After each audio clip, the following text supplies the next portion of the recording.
Something is shaking the southeast, and it has been for quite some time. A little freaked out. Yeah, a little freaked out. Jody Smith was enjoying a Saturday morning with her son Roman. My son was playing just across the room and felt and heard something, and he had time to stand up and walk over across the room to me and say, "Mommy, what was that?" Many in her Carolina Beach neighborhood ran outside. It feels like a Mack truck driving by and just it shakes your whole house. A shaking feeling, and more than just a rumble of thunder or a truck going by. I went to Facebook and I said, did anyone else in Carolina Beach just feel a small earthquake?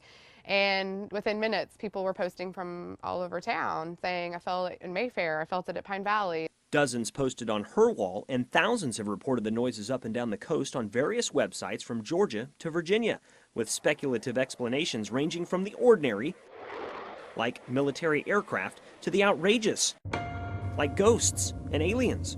What is it? Dr. David Hill thinks he knows. Do you think that it's ghosts? No, I don't think it's ghosts. Do you think that it's aliens?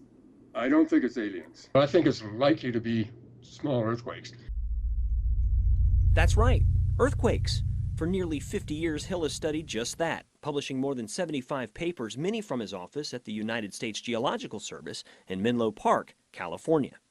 That makes the ground around the person listening seem like they're in a big woofer. So the ground is vibrating and that sound gets transmitted upward into the atmosphere.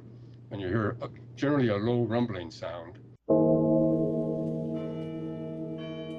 But back here on the East Coast at the University of North Carolina, Chapel Hill, one of the leading geologists in the country says that earthquakes have nothing to do with it.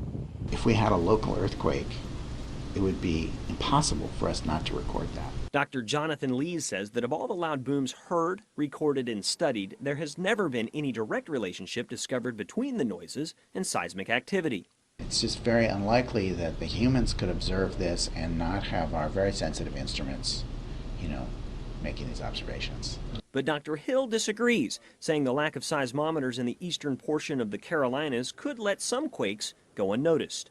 Magnitude 2s and smaller, that could produce notable sounds and possibly notable shaking that wouldn't be recorded on these seismic stations. I would say that it's most likely man-made sounds produced by some activity, probably military. The fact is, there are numerous aircraft and submarine testing and bombing ranges just off the coast, stretching from Florida to New Jersey, with more than a dozen off the Carolina coastline alone. Supersonic flight can certainly make a boom. But no military installation is taking credit for the booms. No exercise were scheduled at the time. Plus, we know that these things were reported long before people were flying around at the speed of sound. in fact, the term Seneca guns, which is often used to describe these sounds, comes from a James Fenimore Cooper story explaining the same phenomenon, published in 1851, 50 years before man even learned to fly, leaving few answers for folks like Jody Smith. Just to me didn't make sense how nothing could show up, I guess. That was the thing. It's like, how could nothing at all show up if all these people definitely felt and heard something?